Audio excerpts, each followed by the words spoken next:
Good evening. I thought I'd share some thoughts on Army of the Dead, which opened on Netflix today because I have a YouTube channel and why not? Um, and also kind of felt appropriate too since it's the second Zack Snyder movie that I've.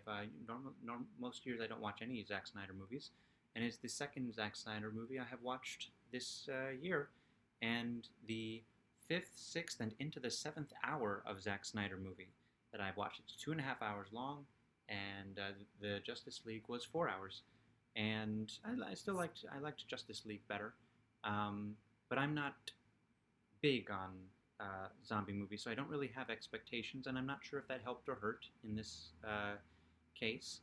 Um, I it certainly it was a nice looking zombie movie, very high budget, clearly, um, and it did some things that again I'm not an expert on zombie movies. I don't watch a lot of them, but it did some things that did seem to be new to zombie movies. The zombie tiger. I haven't seen a zombie tiger before, and that's in the trailer. There's another zombie animal. I won't say what, but that was interesting as well, and that made for some fun visuals. There's a kind of a zombie hierarchy, and I know that's kind of a thing going back, but it did it in interesting ways, but not quite interesting enough. Like it was one of the things where, uh, and I know that zombie movies go too into the details of how the zombies happened, and that's where it starts to get boring. But I could have used a few more details, like they hint at where the zombie comes from, because the zombie seems to escape from a transportation, military transport type of thing, where they're transporting it to. I think their Area 51 is mentioned, which suggests maybe aliens, but they don't actually say where the zombie comes from. And I know it doesn't matter in a zombie movie because it's all about the in this case last third of the movie, which is blood and guts and gore and killing zombies. But it got my interest enough that I was frustrated that it didn't go further. And also, the zombie seems capable of doing things that zombies typically are not capable of. Um, won't say specifically what, but it just there were things that I was I and maybe this is because I'm not a zombie movie person that I wanted more information about. The ending, I won't say what the ending was, but the ending looked for a second like it was going to do something that zombie movies never do, especially these days. Maybe older zombie movies do them, um, and not end the same way every zombie movie ends, except Shaun of the Dead. And Shaun of the Dead is the best zombie movie. But then it didn't do that. Didn't do the, I'm going to call it what would have been the brave thing to do, and end it in a way different from other zombie movies. It ends pretty much the same way. But for a shining second, you think, oh, maybe it's gonna end the right. It was kind of like maybe I have a problem with Zack Snyder endings. It's because it felt exactly like the tacked on um, post credits Joker scene in Justice League, which I was like, Justice League, I really like. And then it just went on for too long. And I'm not saying that 4 hours is too long. I'm saying that the last 10 minutes, so 3 hours and 50 minutes, would have been perfect for me. Um, and let's see, anything else? Oh, and the performances. Tig Notaro, I just want to mention specifically because she was the best part of the movie. For me, I'm a fan of Tig Notaro, but also she, because she replaced another actor who became undesirable after they had finished filming the movie, and I guess during the pandemic. So she was cast to replace him, and she's great, but she did all of her filming on green screen, kind of like some of the scenes that were added into the Justice League Snyder Cut. Um, and by the way, I liked Netflix tweeted, "Hope you enjoy Army of the Dead. By the way, this is the Snyder Cut." I thought that was cute.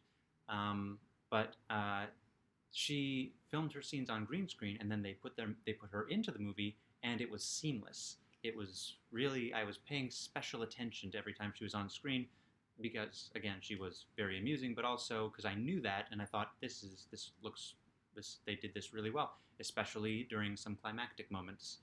Um, she just looks like she's there with the other people, and I don't know who very many of the other people are. I know who not John Baptiste, not Colbert's band leader, but Dave Bautista, I think it is the guy's name.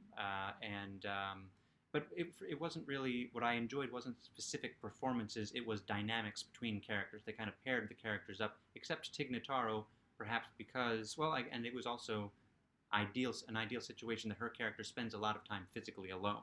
So that might have helped in the incorporating her into the movie. But it wasn't the performances that I was a fan of so much as like the dynamics between the warrior character and the safecracker, between the security guard and the kind of mercenary type person, and just they paired up these types that I guess are always in zombie movies, but they paired them up. They had chemistry. The pairs had chemistry, and so it went into kind of a couple of smaller movies for a while, and it worked. One other thing that I liked, I mentioned the zombie kind of hierarchy. There is a zombie who's kind of like a zombie queen type of character, and she's got like a tiara, and she's got spangles and whatnot. And zombies don't dress themselves. Because they don't care. They die in what they're wearing, and then what they're wearing kind of goes bad as time goes on because it gets dirty, it disintegrates, and whatever. But because this movie takes place in Las Vegas, she was a showgirl, and she died wearing her spangly showgirl outfit, and so she just happened to become the zombie queen type character, and she's dressed like a zombie queen would look because that's how she died. So I like that element, and there's some other Las Vegas specific elements like the tiger. I wasn't sure quite when this movie takes place because the tigers referred to as Siegfried and Roy's, and I thought that they didn't do tigers anymore, but I might be, or that they weren't even a thing anymore. I don't know much about Las Vegas more than I know about zombie movies. But this was, I had a good time. I probably won't watch it again unless I do like a themed day or something, either Zack Snyder or Zack Snyder zombie movies. He's got another one. I forget which remake it is, or zombie movies or whatever. But I had a good time this one time. Some frustrating things. Disappointed in the ending. It's one of those movies that has a couple different endings, like a Return of the King. But overall, it's just it is very long, but that only means that it kills more time rather than less. So yeah, those are my thoughts on Army of the Dead, and yeah. So I'm going to leave it there. Have a good weekend.